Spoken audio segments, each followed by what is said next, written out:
최근 서울 용산구 한남동 윤석열 대통령 관저 인근에서 열린 보수 집회는 많은 사람들의 관심을 받았습니다. 이 집회는 다양한 연령대의 사람들이 모여 집회를 진행했지만 특히 20대와 30대 청년들의 참여가 눈에 띄었습니다. 이들은 같은 구호를 외치면서도 각자의 이유로 집회에 참여하고 있었습니다.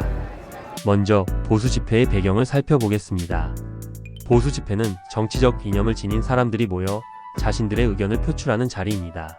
서울 한남동에서는 신자유연대와 대한민국 바로세우기 운동본부가 주최한 집회가 동시에 열렸습니다. 이러한 현상은 정치적 갈등이 심화되고 있는 상황에서 각 정당과 이념을 둘러싼 논란이 계속되고 있음을 보여줍니다. 집회에 참여한 20대와 30대 청년들은 자신을 우파라고 부르며 특정 정당이나 이념에 대한 지지를 표명하지 않았습니다. 이들은 오히려 더불어민주당을 종북 세력이라고 비난하면서도 국민의힘에 대한 뚜렷한 지지는 보이지 않았습니다. 한 참가자는 민주당도 싫고 보수도 싫다. 우리는 공산화를 막아야 한다고 이야기했습니다. 이는 특정 정당에 대한 반감이 아니라 전체적으로 정치에 대한 불신과 실망감을 나타내는 것입니다. 이러한 20대와 30대 청년들은 자신의 정치적 이념에 대해 고민하고 있으며 단순히 정당을 지지하는 것이 아니라 사회가 나아가야 할 방향에 대해 생각하고 있습니다. 이들은 보수 세력의 주장과 행동에 반발하고 있으며 이는 정치적 이념의 변화와 함께 나타나는 현상입니다.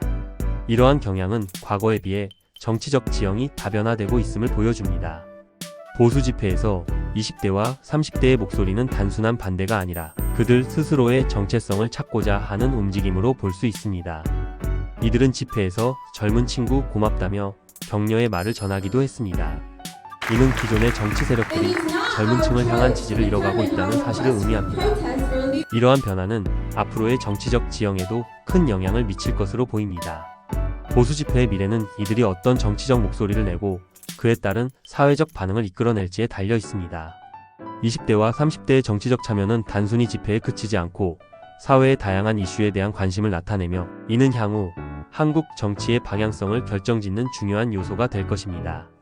마지막으로 이러한 집회와 청년들의 목소리는 현재의 정치적 상황을 이해하는 데 있어 중요한 단서가 됩니다. 최근 발표된 여러 통계와 데이터에서도 20대와 30대의 정치적 성향 변화가 드러나고 있습니다.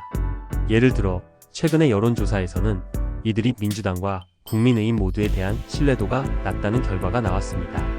이는 정치적 이념의 변화와 함께 정치적 불신이 커지고 있음을 보여줍니다. 또한 이번 집회와 관련된 기사들을 통해 더 깊이 있는 이해를 도울 수 있습니다. 예를 들어 뉴스1에서는 보수 집회에서 태극기 든 20대와 30대 난 국힘 지지 보수 아니냐 라는 기사를 통해 젊은 세대의 목소리를 담아내고 있습니다. 이와 같은 자료들은 정치적 담론을 형성하는 데 중요한 역할을 합니다.